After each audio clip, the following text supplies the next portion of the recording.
ಪ್ರೀತಿಯ ವಿದ್ಯಾರ್ಥಿಗಳೇ, Tejas science and maths ಕ್ಲಾಸಸ್ಗೆ ಸ್ವಾಗತವನ್ನು ಕೋರುತ್ತಾ ಇಂದಿನ ಈ ಒಂದು ವಿಡಿಯೋದಲ್ಲಿ ಆಮ್ಲಗಳು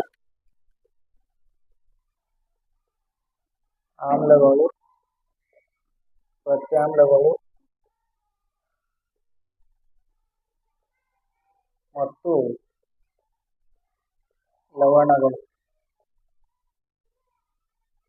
ಲವಣಗಳು ಈ ಒಂದು ಪಾಠದ ಮೇಲೆ ಕೇಳ್ತಕ್ಕಂಥ ಮುಖ್ಯವಾಗಿರ್ತಕ್ಕಂಥ ಬಹು ಆಯ್ಕೆ ಪ್ರಶ್ನೆಗಳನ್ನು ಅಂದ್ರೆ ಮಲ್ಟಿಪಲ್ ಚಾಯ್ಸ್ ಕ್ವಶನ್ ಆನ್ಸರ್ಗಳನ್ನು ತಿಳಿದುಕೊಳ್ಳೋಣ.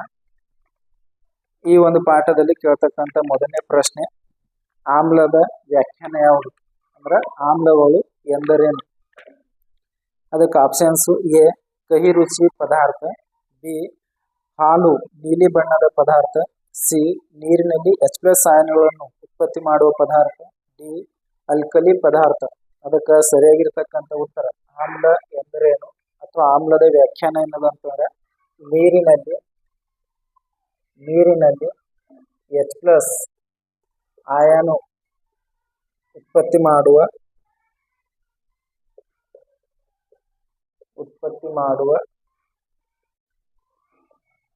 ವಸ್ತು ಅಥವಾ ಪದಾರ್ಥ. ಒಂದನೇದು. ಎರಡನೇ ಪ್ರಶ್ನೆ, ಪ್ರತ್ಯಾಮ್ಲದ ವ್ಯಾಖ್ಯಾನ ಯಾವುದು? ಅಂದ್ರೆ ಪ್ರತ್ಯಾಮ್ಲ ಎಂದರೇನು? ಆಪ್ಷನ್ಸ್: ಕಹಿ ರುಚಿಯ ಪದಾರ್ಥ, ನೀರಿನಲ್ಲಿ OH- ಆಯನಗಳನ್ನು ಉತ್ಪತ್ತಿ ಮಾಡುವ ಪದಾರ್ಥ, ಸಿ H+ ಆಯನಗಳನ್ನು ಉತ್ಪತ್ತಿ ಮಾಡುವ ಪದಾರ್ಥ, ಸಿ ನಿರಜಲ ಪದಾರ್ಥ.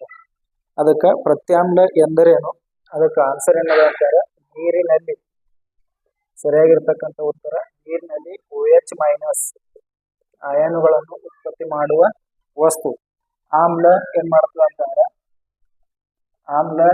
ಅಂದ್ರೆ ನೀರಿನಲ್ಲಿ ಕರಗಿದಾಗ ಅಥವಾ ನೀರಿನಲ್ಲಿ ಹಾಕಿದಾಗ H+ ಆಯನಗಳನ್ನು ಉತ್ಪತ್ತಿ ಆಗ್ತವ. ಅದೇನದ ಅಂತಾರೆ ಪ್ರತ್ಯಾಮ್ಲಗಳು ನೀರಿನಲ್ಲಿ ಹಾಕಿದಾಗ ಅವಾಗ ಏನದ ಅಂದ್ರೆ OH- ಆಯನಗಳು ಉತ್ಪತ್ತಿ ಆಗುತ್ತವೆ. ನೆಕ್ಸ್ಟ್ ಮೂರನೇ ಪ್ರಶ್ನೆ, ಲವಣ ಎಂದರೇನು? ಅದಕ್ಕೆ ಆಪ್ಷನ್ಸ್: ಆಮ್ಲ ಪ್ಲಸ್ ಪ್ರತ್ಯಾಮ್ಲ ಕ್ರಿಯೆಯಿಂದ ಉತ್ಪನ್ನವಾಗುವ ಪದಾರ್ಥ, ಬಿ ಕೇವಲ ಪ್ರತ್ಯಾಮ್ಲ, ಸಿ ಕೇವಲ ಆಮ್ಲ, ಡಿ ಲೋಹ ಮಾತ್ರ. ಅದಕ್ಕೆ ಏನದ ಅಂತಾರೆ ಮೂರನೇ ಉತ್ತರ ಸರಿಯಾಗಿರ್ತಕ್ಕಂಥದ್ದು ಆಮ್ಲ ಪ್ಲಸ್ ಪ್ರತ್ಯಾಮ್ಲ ಕ್ರಿಯೆಯಿಂದ ಉತ್ಪತ್ತಿಯಾಗುವ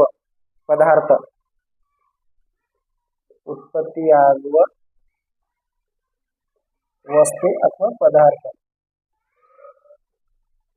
ಪದಾರ್ಥ. ಅದಕ್ಕೆ ಏನದ ಅಂತ ಲವಣ ಅಂತ ಏನದ ಅಂತಾರ ಕರಿತೀವಿ. ನೆಕ್ಸ್ಟ್ ಪ್ರಶ್ನೆ ನಾಲ್ಕನೇದು HCl ಇದರ ಪೂರ್ಣ ರೂಪ ಯಾವುದು?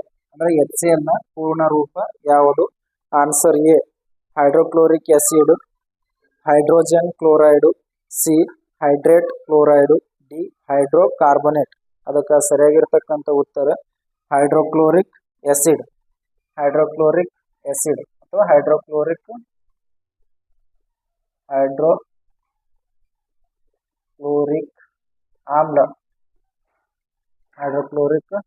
ಆಮ್ಲ. ನೆಕ್ಸ್ಟ್ ಪ್ರಶ್ನೆ ಐದನೇದು, H2SO4 ಇದರ ಪೂರ್ಣ ರೂಪ ಅಂದ್ರೆ ಇದ್ರ ಹೆಸರು sulphuric acid, sulphurous acid, sulphide acid, sulphonic acid. ಅದಕ್ಕೆ ಸರಿಯಾಗಿರ್ತಕ್ಕಂಥ ಉತ್ತರ ಸಲ್ಫರಿಕ್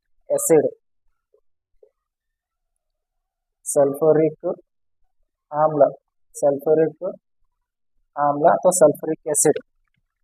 ನೆಕ್ಸ್ಟ್ ಪ್ರಶ್ನೆ ಆರನೇದು, ಪ್ರತ್ಯಾಮ್ಲಕ್ಕೆ ಉದಾಹರಣೆ ಯಾವುದು?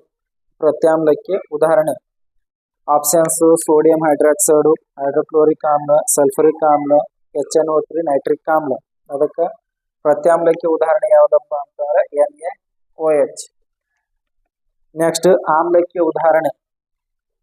ಉದಾಹರಣೆ options: A NaOH, B CaOH2, C HCl, D KOH. ಅದಕ್ಕೆ ಸರಿಯಾಗಿರ್ತಕ್ಕಂಥ ಉತ್ತರ ಅದು ಯಾವ್ದು ಅಂತ HCl ಹೈಡ್ರೋಕ್ಲೋರಿಕ್ ಆಮ್ಲ. ಆಮ್ಯಾಗ ಏನದ ಅಂತಾರ ಹೈಡ್ರಾಕ್ಸೈಡ್ ಆಧಾರಿತ ಪ್ರತ್ಯಾಮ್ಲ ಯಾವುದು? ಹೈಡ್ರಾಕ್ಸೈಡ್ ಆಧಾರಿತ ಪ್ರತ್ಯಾಮ್ಲ. ಹೈಡ್ರಾಕ್ಸೈಡ್ ಆಧಾರಿತ ಪ್ರತ್ಯಾಮ್ಲ ಅಂತ ಆಪ್ಷನ್ಸ್ NaOH ಮತ್ತು KCl ಮತ್ತು HCl ಮತ್ತು H2SO4 ಅಂದ್ರೆ ಹೈಡ್ರಾಕ್ಸೈಡ್ ಆಧಾರಿತ ಪ್ರತ್ಯಾಮ್ಲ ಅಂದ್ರೆ ಅದರಲ್ಲಿ ಹೈಡ್ರಾಕ್ಸೈಡ್ ಇರಬೇಕು. ಹೈಡ್ರಾಕ್ಸೈಡ್ ಇದ್ರಾಗ ಕ್ಲೋರೈಡ್ ಅದ, ಇದ್ರಾಗ ಕ್ಲೋರೈಡ್ ಅದ, ಸಲ್ಫರಿಕ್ ಅದ. ಹೈಡ್ರಾಕ್ಸೈಡ್ ಇರತಕ್ಕಂಥ ಯಾವ್ದು ಅಂತಂದ್ರೆ ಸೋಡಿಯಂ ಹೈಡ್ರಾಕ್ಸೈಡ್ NaOH. ಇದಕ್ಕೆ ಸರಿಯಾಗಿರ್ತಕ್ಕಂಥ ಉತ್ತರ NaOH. ನೆಕ್ಸ್ಟ್ ಪ್ರಶ್ನೆ, ಲಿಟ್ಮಸ್ ದ್ರಾವಣವು ಆಮ್ಲದಲ್ಲಿ ಯಾವ ಬಣ್ಣಕ್ಕೆ ಬದಲಾಗುತ್ತದೆ? ಲಿಟ್ಮಸ್ ದ್ರಾವಣವು ಆಮ್ಲದಲ್ಲಿ ಯಾವ ಬಣ್ಣಕ್ಕೆ ಬದಲಾಗುತ್ತದೆ? ಲಿಟ್ಮಸ್ ದ್ರಾವಣವು ಆಮ್ಲದಲ್ಲಿ ಅದೇನದ ಅಂತಂದ್ರೆ ಕೆಂಪು ಬಣ್ಣಕ್ಕೆ ಬದಲಾಗುತ್ತದೆ. ಆಮ್ಲದಲ್ಲಿ ನಾವೇನದ ಅಂತಾರ ನೀಲಿ ಲಿಟ್ಮಸ್ ಕಾಗದವನ್ನು ಹಚ್ಚಿದಾಗ ಅದು ಕೆಂಪು ಬಣ್ಣಕ್ಕೆ ಏನದ ಅಂತಾರ ಬದಲಾಗುತ್ತದೆ. ನೆಕ್ಸ್ಟ್ ಪ್ರಶ್ನೆ, ಲಿಟ್ಮಸ್ ಕಾಗದವು ಅದು ಪ್ರತ್ಯಾಮ್ಲದಲ್ಲಿ ಅದ್ದಿದಾಗ ಯಾವ ಬಣ್ಣಕ್ಕೆ ಬದಲಾಗುತ್ತದೆ? ಯಾವಾಗ ಲಿಟ್ಮಸ್ ಕಾಗದದಲ್ಲಿ ಎರಡು ವಿಧಗಳು, ಕೆಂಪು ಲಿಟ್ಮಸ್ ಕಾಗದ ಮತ್ತು ನೀಲಿ ಲಿಟ್ಮಸ್ ಕಾಗದ. ಆಮ್ಲದಲ್ಲಿ ನೀಲಿ ಲಿಟ್ಮಸ್ ಕಾಗದವನ್ನು ಅದ್ದಿದಾಗ ಅದು ಕೆಂಪು ಬಣ್ಣಕ್ಕೆ ಬದಲಾಗುತ್ತದೆ. ಪ್ರತ್ಯಾಮ್ಲದಲ್ಲಿ ಕೆಂಪು ಲಿಟ್ಮಸ್ ಕಾಗದವನ್ನು ಅದ್ದಿದಾಗ ಅದು ನೀಲಿ ಬಣ್ಣಕ್ಕೆ ಬದಲಾಗುತ್ತದೆ. ನೆಕ್ಸ್ಟ್ ಏನದ ಅಂತಂದ್ರೆ ನೆಕ್ಸ್ಟ್ ಪ್ರಶ್ನೆ, ಲಿಂಬೆ ರಸದಲ್ಲಿ ಯಾವ ಆಮ್ಲವಿದೆ? ಲಿಂಬೆ ರಸದಲ್ಲಿ ಯಾವ ಆಮ್ಲವಿದೆ? ಸಿಟ್ರಿಕ್ ಆಮ್ಲ, ಅಸಿಟಿಕ್ ಆಮ್ಲ, ಲ್ಯಾಕ್ಟಿಕ್ ಆಮ್ಲ, ಸಲ್ಫರಿಕ್ ಆಮ್ಲ. ಅದಕ್ಕೆ ಏನದ ಅಂತಾರೆ ಸಿಟ್ರಿಕ್ ಆಮ್ಲ. ಸಿಟ್ರಿಕ್ ಆಮ್ಲ. ಅದರಲ್ಲಿ ಲಿಂಬೆ ರಸದಲ್ಲಿ ಇರ್ತಕ್ಕಂಥ ಆಮ್ಲ ಯಾವ್ದು ಅಂತಾರೆ ಸಿಟ್ರಿಕ್ ಆಮ್ಲ.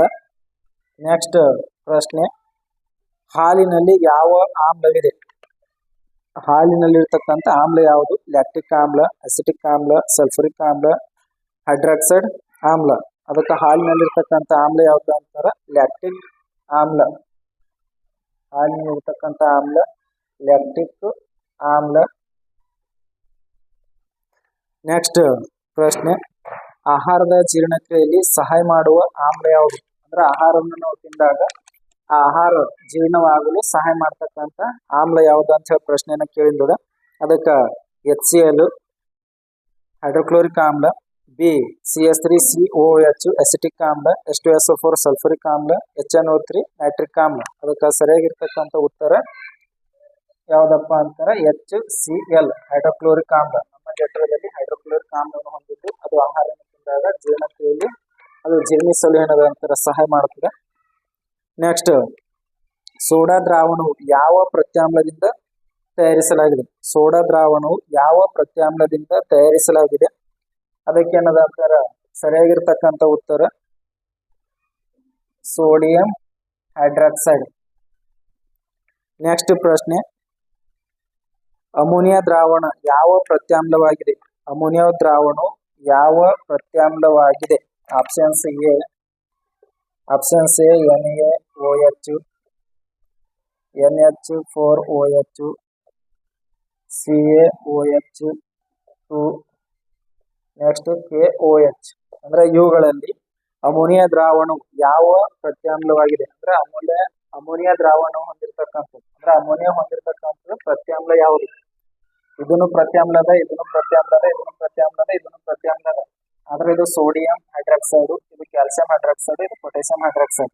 ಇದರಲ್ಲಿ ಅಮೋನಿಯಾ ಇಲ್ಲ. ಇರ್ತಕ್ಕಂಥ ಅಮೋನಿಯಾ ಇದ್ರಾಗದ. ಅದಕ್ಕೆ ಸರಿಯಾಗಿರ್ತಕ್ಕಂಥ ಉತ್ತರ ಅನ್ನೋದಂತ ಅಮೋನಿಯಂ ಹೈಡ್ರಾಕ್ಸೈಡ್. ನೆಕ್ಸ್ಟ್ ಪ್ರಶ್ನೆ, ಆಮ್ಲ ಪ್ಲಸ್ ಪ್ರತ್ಯಾಮ್ಲ ಜ್ಯೂಸ್ರಷ್ಟು ಲವಣ ಪ್ಲಸ್ ನೀರು ಎಂಬುದು ಯಾವ ಕ್ರಿಯೆ ಎಂದು ಕರೆಯುವರು? ಪ್ರಶ್ನೆ ಏನದ ಅಂತಾರೆ ಆಮ್ಲ ಪ್ಲಸ್ ಪ್ರತ್ಯಾಮ್ಲ ಜ್ಯೂಸ್ರಷ್ಟು ಲವಣ ಪ್ಲಸ್ ನೀರು. ಇದು ಪ್ರಶ್ನೆ. ಲವಣ ಪ್ಲಸ್ ನೀರು ಇದನ್ನು ಯಾವ ಕ್ರಿಯೆ ಎಂದು ಕರೆಯುವರು? ಅದಕ್ಕೇನದ ಅಂತಾರೆ ತಟಸ್ಥೀಕರಣ ಕ್ರಿಯೆ. ಇದಕ್ಕೆ ನಾವ್ ಏನ್ ಕರಿತೀವಿ ಅಂತಾರ ತಟಸ್ಥೀಕರಣ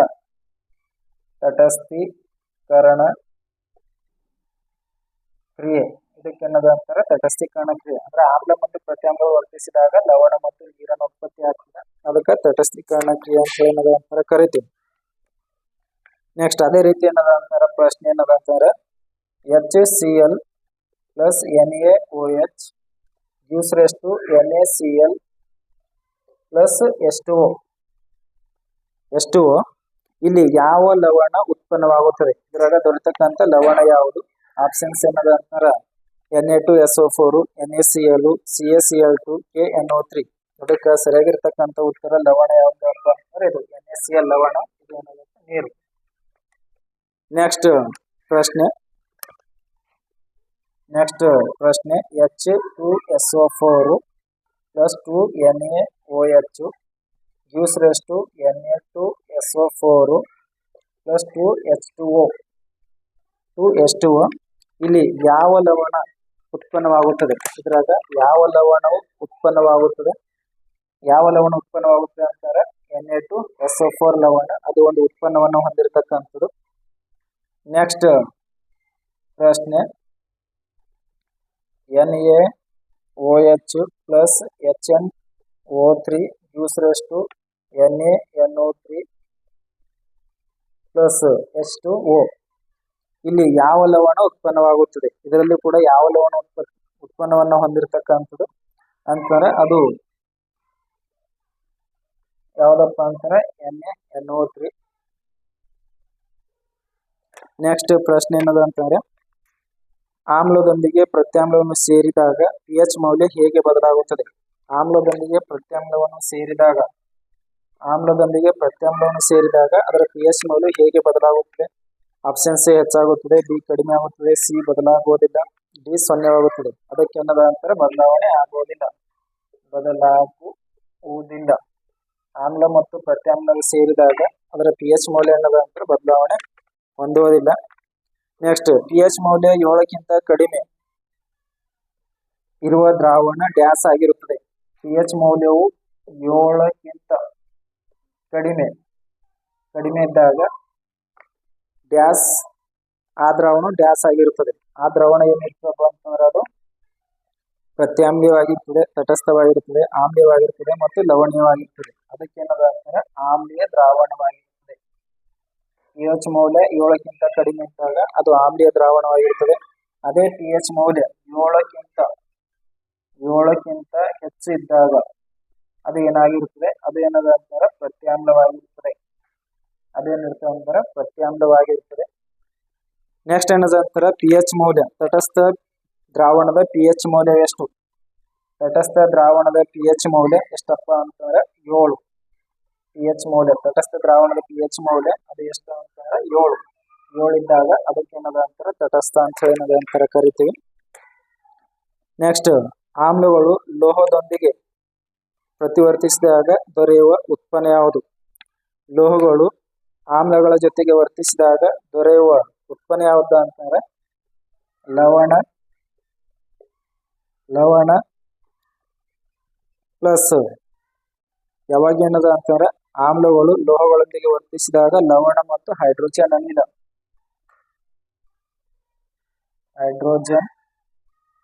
ಅನಿಲ ದೊರೆಯುತ್ತದೆ. ನೆಕ್ಸ್ಟ್ ಪ್ರಶ್ನೆ ಏನದ ಅಂತಂದ್ರೆ Zn plus 2HCl gives rise to ZnCl2 plus H2. ಈ ಕ್ರಿಯೆಯಲ್ಲಿ ಹೊರಬರುವ ಅನಿಲ ಯಾವುದು? ಈ ಕ್ರಿಯೆಯಲ್ಲಿ ಹೊರಬರುವ ಅನಿಲ ಯಾವ್ದಪ್ಪ ಅಂತಂದ್ರೆ ಅದು ಹೈಡ್ರೋಜನ್ ಅನಿಲವನ್ನ ಹೊಂದಿರತಕ್ಕಂಥದ್ದು. ನೆಕ್ಸ್ಟ್ ಪ್ರಶ್ನೆ ಏನದ ಅಂತಂದ್ರೆ ಕಾರ್ಬೋನೇಟ್ ಆಮ್ಲದೊಂದಿಗೆ ವರ್ತಿಸಿದಾಗ ಯಾವ ಅನಿಲವು ಹೊರಬರುತ್ತದೆ? ಅಂದ್ರೆ ಕಾರ್ಬೋನೇಟ್ಗಳು ಆಮ್ಲಗಳ ಜೊತೆಗೆ ವರ್ತಿಸಿದಾಗ ಯಾವ ಅನಿಲವು ಹೊರಬರುತ್ತದೆ? Carbon dioxide, oxygen, hydrogen, nitrogen. ಅದಕ್ಕೆ ಸರಿಯಾಗಿರ್ತಕ್ಕಂಥ ಉತ್ತರ ಯಾವ್ದಪ್ಪ ಅಂತಂದ್ರೆ ಕಾರ್ಬನ್ ಡೈಆಕ್ಸೈಡ್. ನೆಕ್ಸ್ಟ್ ಏನದ ಅಂತಾರೆ ಸಮೀಕರಣ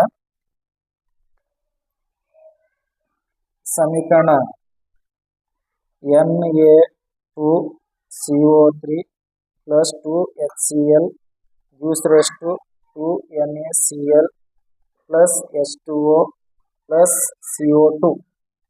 ಇಲ್ಲಿ ಹೊರಬರುವ ಅನಿಲ ಯಾವುದು? ಅಂದ್ರೆ ಈ ಸಮೀಕರಣದಲ್ಲಿ ಹೊರಬರುವ ಅನಿಲ ಯಾವ್ದಪ್ಪ ಅಂತಂದ್ರೆ ಅದು ಕಾರ್ಬನ್ ಡೈಆಕ್ಸೈಡ್ ಅನ್ನೋದಂತ ಹೊಂದಿರತಕ್ಕಂಥದ್ದು. ಅಂದ್ರೆ ಸೋಡಿಯಂ ಕಾರ್ಬನೇಟ್ ಆಮ್ಲಗಳ ಜೊತೆಗೆ ವರ್ತಿಸಿದಾಗ ಕಾರ್ಬನ್ ಡೈಆಕ್ಸೈಡ್ ಅನಿಲ ಏನಾಗುತ್ತೆ ಹೊರಗಡೆ ಬರ್ತದೆ. ನೆಕ್ಸ್ಟ್ ಪ್ರಶ್ನೆ ಏನದ ಅಂತಂದ್ರೆ ಆಮ್ಲ ಶಾಮಕ ಔಷಧಿಗಳು ಯಾವ ಸ್ವಭಾವದವು ಹೊಂದಿರುತ್ತವೆ? ಅಂದ್ರೆ ಆಮ್ಲಶಾಮಕ, ಅಂದ್ರೆ ಆಮ್ಲೀಯತೆನ ಉಂಟಾದಾಗ ಅದನ್ನ ಕಡಿಮೆ ಮಾಡಲು ಬಳಸ್ತಕ್ಕಂಥ ವಸ್ತು, ಅದಕ್ಕೆ ಆಮ್ಲಶಾಮಕ ಅಂತ ಕರಿತೀವಿ. ಆ ಆಮ್ಲಶಾಮಕವು ಏನನ್ನು ಅಥವಾ ಯಾವ ಗುಣವನ್ನು ಅಥವಾ ಯಾವ ಸ್ವಭಾವವನ್ನು ಹೊಂದಿರುತ್ತದೆ ಅಂತಂದ್ರೆ ಅದು ಪ್ರತ್ಯಾಮ್ಲೀಯ ಸ್ವಭಾವ ಹೊಂದಿರುತ್ತದೆ. ಪ್ರತ್ಯಾಮ್ಲೀಯ ಸ್ವಭಾವ ಹೊಂದಿರುತ್ತದೆ. ಪ್ರತ್ಯಾಮ್ಲೀಯ ಸ್ವಭಾವವನ್ನು ಹೊಂದಿರತಕ್ಕಂಥದ್ದು.